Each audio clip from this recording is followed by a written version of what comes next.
I'm Liyana Hassanel, and this is Nightline, the top stories.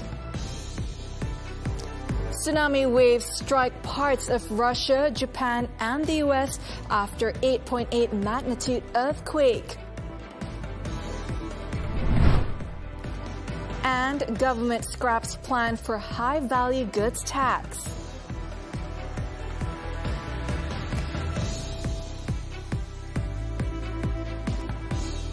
Good morning. We begin the bulletin with this story. Tsunami waves have hit parts of Russia, Japan, and the United States after a massive earthquake off the Russian coast.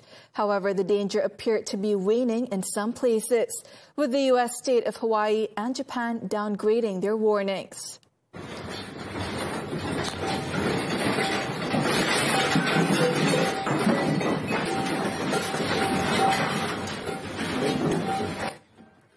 Authorities on Russia's Kamchatka Peninsula and Kuril Islands near the quake's epicenter also cancelled their tsunami warning.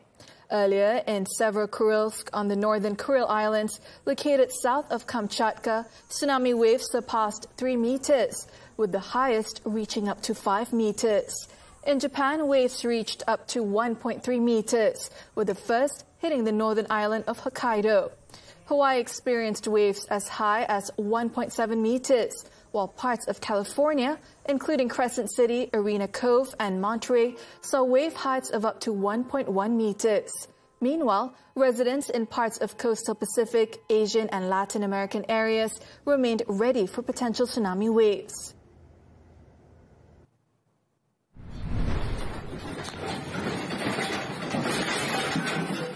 Earlier, one of the strongest earthquakes on record, a magnitude 8.8, struck off Russia's far eastern Kamchatka Peninsula. It ties as the 6th most powerful ever and is the strongest since Japan's 2011 quake. According to the U.S. Geological Survey, the earthquake was shallow at a depth of 19.3 kilometers and centered 119 kilometers east-southeast of Petropavlovsk-Kamchatsky. A kindergarten was reportedly damaged, but most buildings withstood the quake. Russian authorities reported that several people were injured, but all were in stable condition. Following the quake in Russia, Japanese beachgoers were caught off guard when it triggered a tsunami warning along parts of Japan's coast. 一応プールに来る前に津波警報は調べてきてたんですけど、最初ここまでは来ないと思ってて、最初出てなかったので、それでプールまで来て、で実際来てみたら多分警報の範囲が広がってて、でプールができないっていう状態で、遊びに来たのにびっくり。なかなかないですよね、こういうことって。At present, no Malaysians in Japan have been affected following the tsunami warning issued by the country's meteorological agency. However, Wisma Putra has advised citizens in the affected areas to remain vigilant and adhere to safety instructions issued by local authorities. The Foreign Ministry, in a statement issued on Tuesday, said that the Malaysian embassy in Tokyo is closely monitoring the situation. Malaysians residing in or traveling through the affected areas are also encouraged to register with the embassy to ensure that the necessary assistance can be provided promptly if required. Wisma Putra added that it will provide the latest updates to safeguard the safety and well-being of all Malaysians in Japan. The ministry is also monitoring the impact of the earthquake on other countries, including the U.S., Mexico, the eastern coast of China, and the Philippines. Back home, the Malaysian Meteorological Department has confirmed that there is no tsunami threat to Malaysia following the powerful earthquake in Russia. The government has decided to forgo its plan to implement the High-Value Goods Tax HVGT. Prime Minister Datuk Seri Anwar Ibrahim said this is because elements of the HVGT have already been incorporated into the revised Sales and Service Tax SST. In a written parliamentary reply, Anwar, who is also the finance minister, stated that luxury and discretionary goods are already taxed at 5 or 10% under the newly expanded SST framework. The SST revision, which took effect on July 1st, was expected to increase revenue by 5 billion ringgit in 2025 and reach 10 billion ringgit in 2026. The Prime Minister added that although the HVGT has been scrapped, national revenue will increase significantly through various new taxes and the expansion of existing policies. Among them include the digital goods tax, capital gains tax, and low-value goods tax. The HVGT was initially slated for implementation on May 1st last year, but was delayed due to pushback from industry players. The government's decision to shelve the implementation of the HVGT is seen as a pragmatic move. KPMG Malaysia's head of tax, Soh Lian Seng, believes that a balanced tax framework, especially one that prioritizes efficiency and fairness, can support long-term fiscal resilience and business confidence. This integration allows the government to meet its revenue objective while avoiding the complexity of a standalone tax. This is a pragmatic move. It builds on an existing system and, according to the Ministry of Finance, is expected to generate 5 billion ringgit in additional revenue this year. Soh also said that a clear and well-defined framework must be established if the government intends to introduce the HVGT in the future. Previously proposed high-value goods tax, while SST offers broader. In another development, Anwar on Wednesday received the official document for the 13th Malaysia Plan 13 MP, which he is scheduled to table in the Dewan Rakyat on Thursday. The Prime Minister stated the handover marked the conclusion of the preparatory phase for the National 5-Year Development Plan, covering the period from 2026 to 2030. In a post on his social media account, he said the 13 MP has been formulated as a comprehensive development plan with a focus on uplifting the dignity of all Malaysians in a just and equitable manner, leaving no group behind.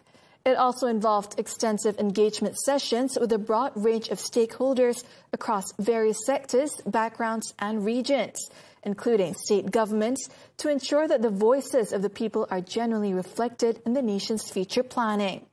On June 13th, Anwar said the 13 MP would mark a turning point in the nation's efforts to address various economic challenges, including development and income disparities.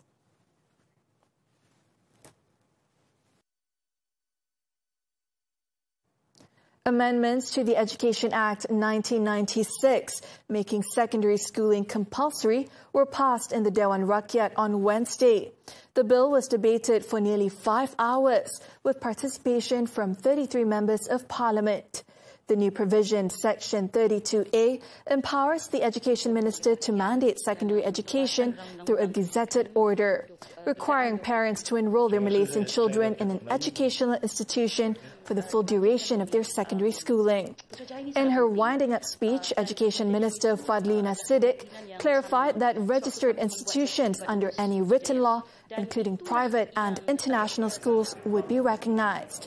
She added that the ministry is also encouraging unregistered schools to formalize their status in order to foster a unified curriculum and ensure better oversight. Failure to comply could result in a fine of up to 5,000 ringgit, imprisonment for up to 6 months or both, unless the child has been granted an exemption.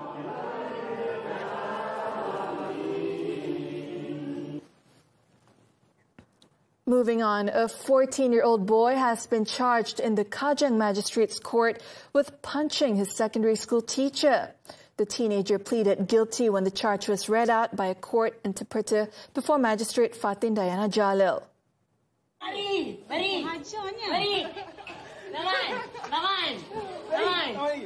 The teenager was arrested after the teacher lodged a police report claiming he had been threatened and assaulted by the student.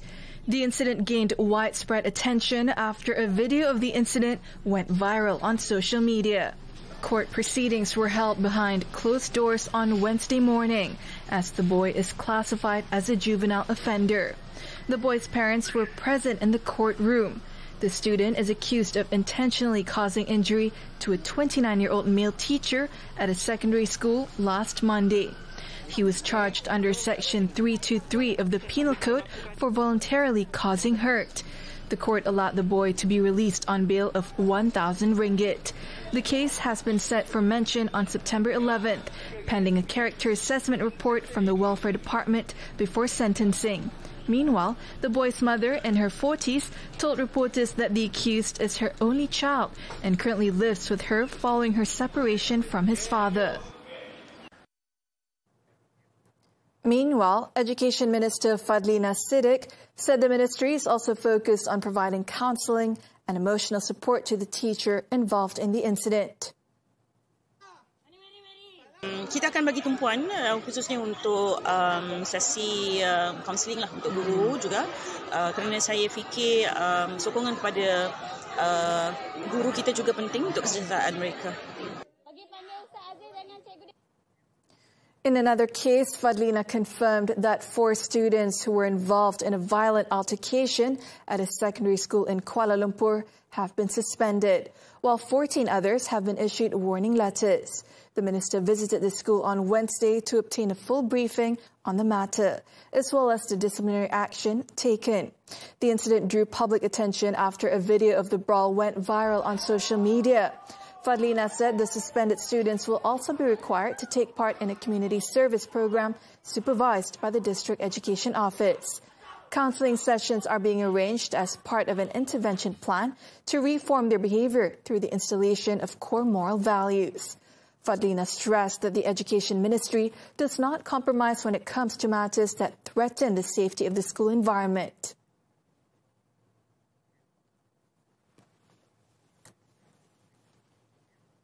The government will roll out an upskilling initiative to establish a fast-track pathway for skilled workers to enter the engineering sector in a bid to address the country's ongoing shortage of engineers.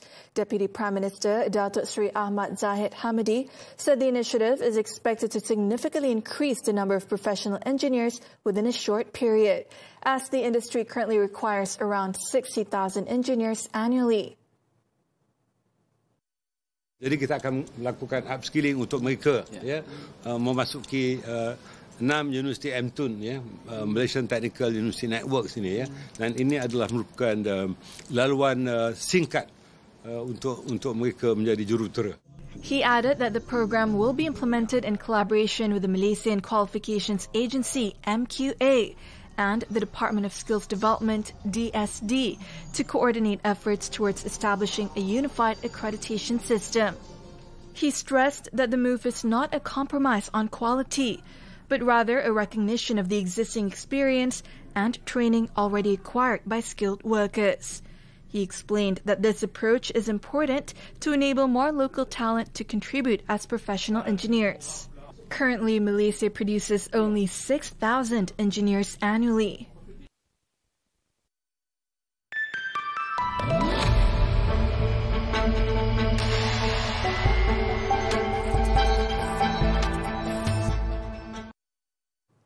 The International Monetary Fund, IMF, has revised Malaysia's GDP growth forecast upwards to 4.5% this year and 4% next year.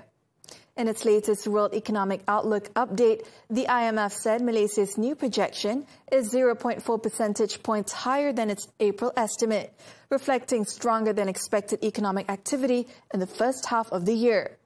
Elsewhere, China's growth was revised up to 4.8% this year, supported by stronger momentum and lower US-China tariffs, while India is projected to grow 6.4% in 2025 and 2026 amid better external conditions.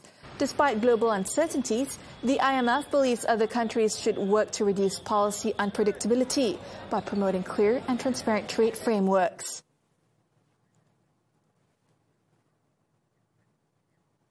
Johor is fast-tracking its digital transformation with 7 more data center projects now under review for approval. State Housing and Local Government Committee Chairman Datuk Muhammad Jafni Mat Syukur said the move reinforces Johor's status as Malaysia's leading digital investment destination and a rising tech hub in Southeast Asia. He added that a data center development task force has been formed to coordinate the sector's growth, ensuring projects are not only fast-tracked, but also meet strict sustainability and infrastructure standards. To date, 42 data centers have already been approved, mainly concentrated in high connectivity areas like Pasir Gudang and Sedenap Tech Park. According to officials, the states will be key to powering initiatives like the Johor-Singapore Economic Zone, as Johor aims to become the digital capital of ASEAN by 2030.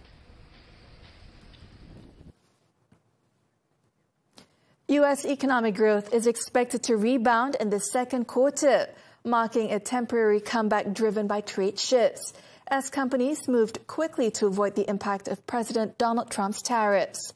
According to a consensus forecast, the world's largest economy is set to expand at an annualized rate of 2.5% from April to June, a sharp reversal from the 0.5% contraction in the first quarter. Businesses had rushed to stockpile goods earlier in the year ahead of expected tariff hikes, leading to a record drag on GDP from net exports. With imports now cooling, a short-term rebound is expected. But analysts warn that the pickup may be short-lived, as tariff-related cost pressures could soon weigh on investment and consumer spending.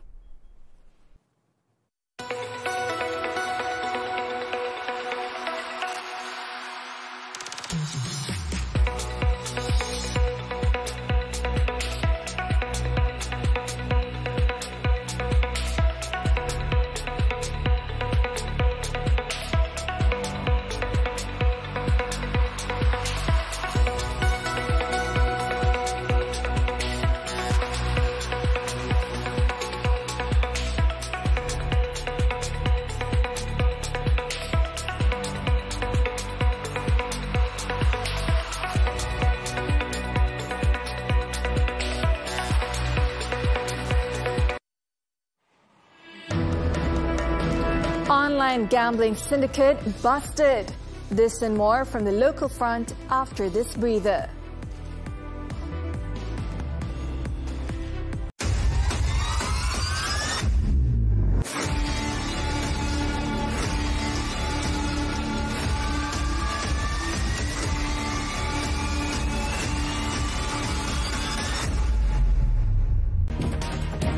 Unlocking the future of business.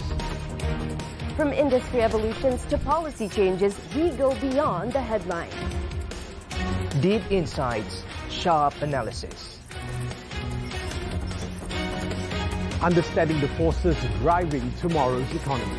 Key financial insights that drive decisions. This is Money Matters, every Saturday, 5 p.m. Only on TV3 and stream now on Tonton. Cat Fashion Week. Miau menyala, gaya membara. Temui 8 finalis Cat Fashion Week. Eksklusif di Nona setiap Ahad 2 petang. Bersiaran di TV3 dan stream juga melalui Tonton. Thanks for staying with us. The Works Ministry will appoint external auditors to ensure that road maintenance work carried out by highway concessionaires is conducted with full transparency. Minister Datuk Sri Alexander Nantalinggi said this measure aimed at improving road quality will be incorporated as an additional scope once the current road concession contracts expire. Mereka inilah pergi memantau melihat adakah kerja-kerja yang dibuat oleh syarikat konsesi mengikut sepatutnya, mutu sepatutnya dan kerja-kerja dibuat dengan sepatutnya. Ya, tidak curi sini, curi sana. Jadi kerja-kerja itu dibayar dengan berpatutan kerja, mutu kerja mereka sebaik-sebaiknya.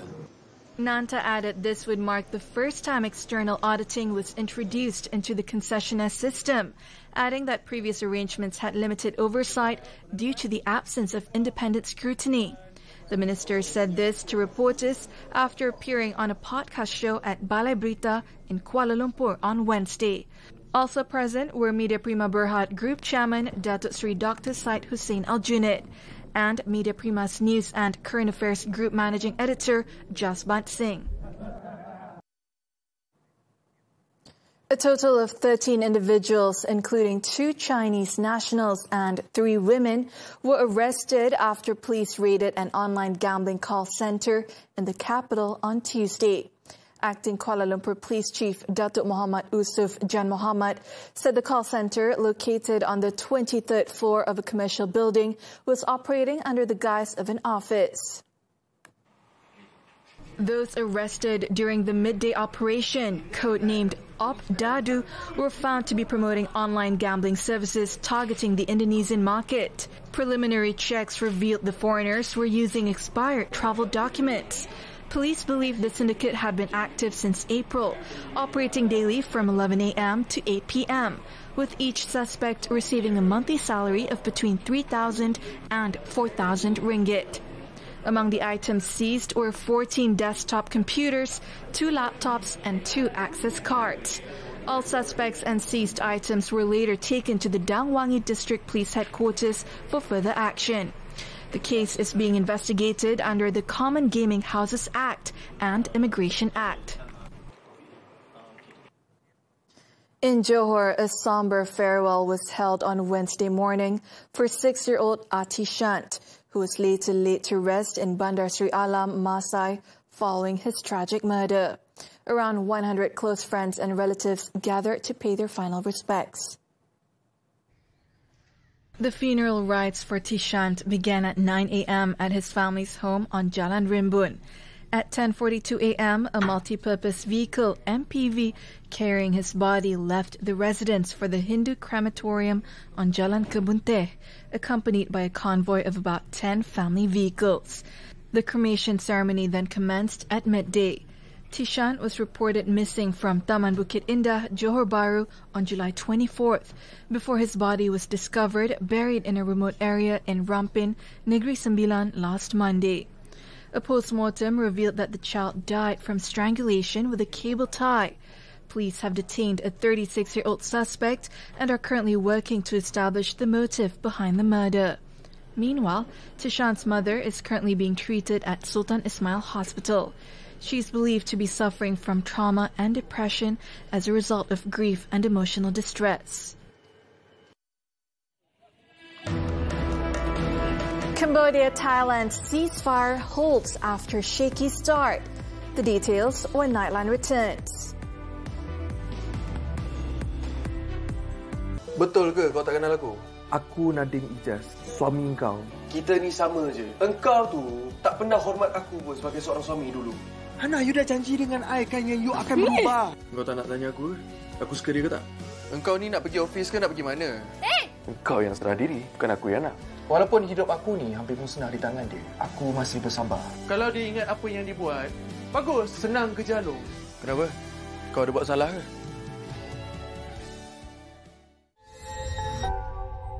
InsyaAllah Nisa, aku akan cuba untuk bahagiakan Nisa. Ada hati konon nak kat Nisa. Kesian. Kak, lagi betina tu ada. Tengoklah. Tak lama lagi hancur rumah tangga kita ni. Biasalah Nisa, bila suami tu dapat isteri yang sentiasa bahagia dengan suami dia akan sentiasa bersiap.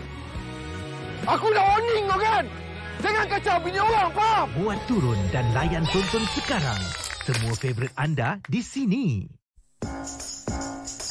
Dengar rancak bersembang, tiba-tiba senyap Syirah. Ghosting ke tu? Awak suka makan nasi kan? Jomlah saya belanja. Nasi biryani, nasi kerabu, semua pun saya suka. Tapi kan hubungan sekarang ni 50-50 lelaki bayar ke atau semua kena wajib sediakan? Saya tetap pilih lelaki sebagai provider. Kalau cakap buat harta, ramai membalah ni. Jom kita fahamkan tentang wasiat dan juga pusaka. Dah lama mendirikan rumah tangga, rasa kena lini tau. Barulah rasa macam baru bercinta. Semuanya di Wanita Hari Ini. Dan stream sekarang ditonton. Tak masuk campur means awak tak nak deal dengan Omar atau awak masih bengang yang Omar tak terima cinta awak dulu? Macam aku cakap, kau tu level kudas je. You are nothing to me.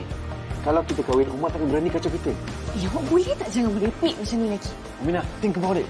Kalau apa pun yang jadi, kau takkan dapat dekat dengan Aminah. Because she's mine.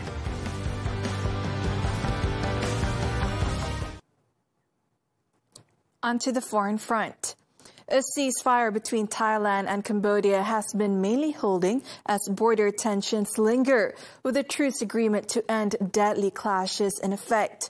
However, Thailand on Wednesday accused Cambodia of a flagrant violation of the truce, claiming Cambodian troops launched an overnight attack on the frontier.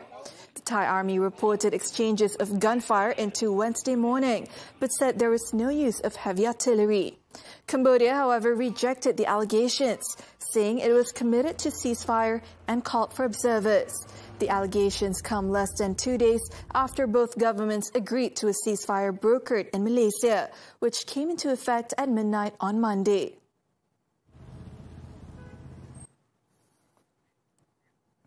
Thailand's suspended Prime Minister Paetongtarn Shinawatra has until August 4th to submit her defense in a high-profile ethics case. The Thai Constitutional Court on Thursday stated that it will proceed with the case regardless of whether her defense is submitted. The court had previously granted Paetongtarn a 2-week extension until July 31st to file her defense. The daughter of former Prime Minister Thaksin Shinawatra was suspended from her prime ministerial duties on July 1st after she was accused of breaching ethical standards. The allegations stem from a leaked phone call with former Cambodian leader Hun Sen, during which she reportedly criticized her own military's actions in a border standoff that resulted in the death of a Cambodian soldier. Paetongtarn could be removed from office if the court rules against her.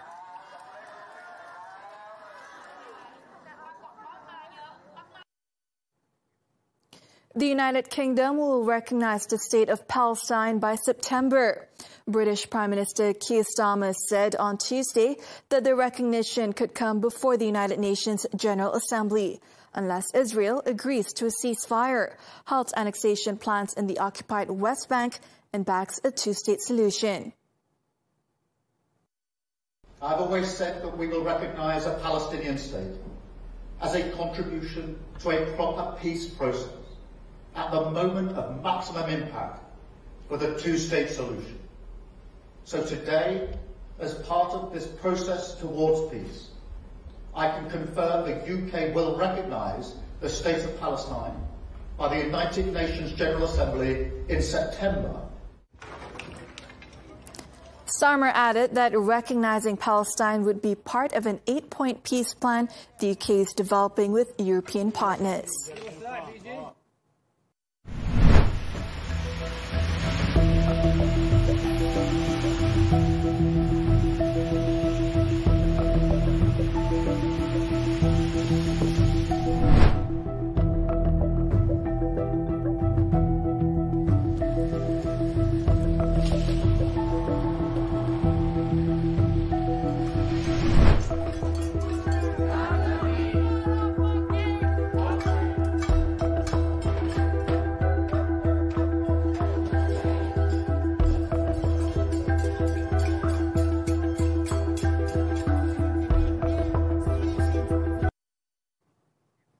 On to sports now and badminton. National legend Datuk Lee Chong Wei has been conferred the Darjah Gemilang Pangkuan Negeri DGPN, which carries the title Datuk Sri on Wednesday. Chong Wei said he is grateful for the recognition and is motivated to give back to the sport. Pertama kali saya mau cakap terima kasih untuk Pulau Pinang untuk kasih anugerah ini. This is satu saya first dapat anugerah Penang memang 2008 and 17 tahun 725 saya angkat lagi satu pingat and this is satu untuk motivasi saya and just keeping on active untuk sukan and how to help to Malaysia sport lah. And second thing also encourage a young generation, yeah. Chong Wei said this to the media after receiving the title during the investiture ceremony, held in conjunction with the 84th birthday of the Yang di-Pertuan Negeri of Pulau Pinang, Tun Ramli Ngah Talib, in Georgetown.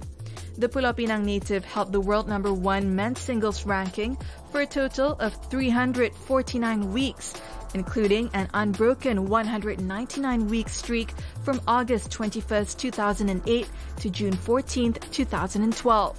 The 3-time Olympic silver medalist retired in 2019 after an honored 19-year career. following his doctor's advice to avoid high-intensity training to prevent a relapse of cancer. Still on badminton, the 2025 Macau Open. Malaysian shuttlers made a strong start at the Super 300 event, with mixed double stars Cheng Tan-ji and To Iwei leading the charge into the second round on Wednesday. The world number 3 pair cruised past hosts Leong Lot Cheong and Ng Weng Chi, winning 21-11, 21-11 in just 21 minutes. They will next face China's Li Hongyi and Huang Ke-sin. Another national mixed doubles duo, Hu Pang-ron and Cheng Su-yin, were made to work hard in a 3-game thriller against Indonesia's Bobby Setiabudi and Melati Daeva, coming through 21-14, 16-21, 21-17. They'll now meet Denmark's Mathias Christensen and Alexandra Boye. In the men's singles, Justin Ho eased past India's S. Karunakaran, also winning 21-11, 21-11. Awaiting him in the second round will be Ayush Shetty. However, it was disappointment for Kaylet Shana, who lost 13-21, 20-20, 19-21 to Hong Kong's Happy Lu Xian, despite a better world ranking. On to bowling and the 2025 Under-18 Asian Junior Championships. Malaysia picked up their 4th medal in Doha after Koyak Zhen Afan Sabrini Azmi delivered a hard-fought bronze in the boys' doubles on Tuesday. The national team debutants combined for a 12th-game total of 2,582 to place 3rd behind a dominant Qatari 1-2 finish. Talal Al-Mari Masaid Al-Muraiki clinched the gold with 2,690, while Hassan Al-Muraiki Abdul Rahman Al-Dosari followed close behind on 2,669. Although they missed out on the title, yet Zhen Afan made a strong impression to keep country's medal momentum going. Malaysia have now won medals in all 4 events contested thus far, with 2 golds and 2 bronzes in the bag.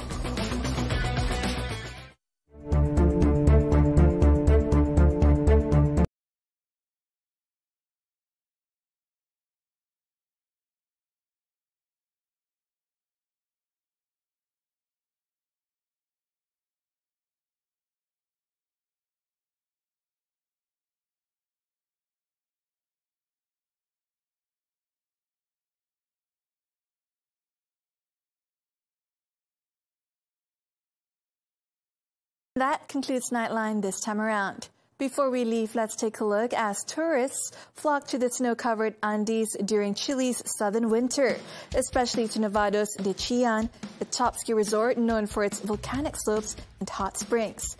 With that, I'm Liyana Hassanel. Thank you for watching and be well, Malaysia.